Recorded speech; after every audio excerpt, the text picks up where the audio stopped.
Strategy was first used to describe the art and planning of war.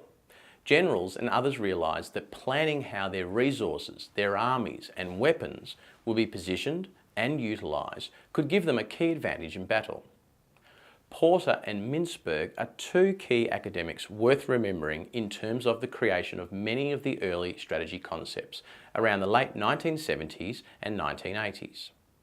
Michael Porter is still a Harvard Business School professor and wrote the book Competitive Strategy that introduced the concept that any organisation had two choices to increase its profitability: be a low-cost producer or offer differentiated products to increase margins.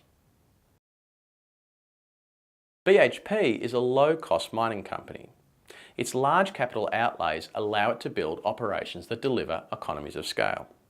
It can extract, process and transport minerals such as iron ore cheaper than its competitors. When prices for commodities like iron ore and oil decline significantly, which they have done in late 2014, the company is able to survive and thrive while other competitors struggle and even fail because of this strategy. In comparison, De Beers is another mining company that extracts and processes diamonds. However, De Beers also has strategic capabilities in marketing and selling diamonds, and a significant part of its strategy focuses on promoting its products as exclusive and rare. They are pursuing a differentiated strategy. Porter also provided a useful way of understanding the development of strategy by contrasting it with operational efficiency. The point here is that strategy needs to be more than just doing the same things more efficiently than before.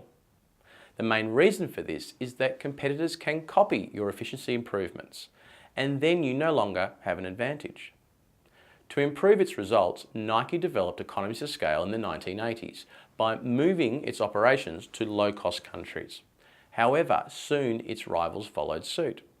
This shows that this was not really a strategy, but rather an operational efficiency improvement.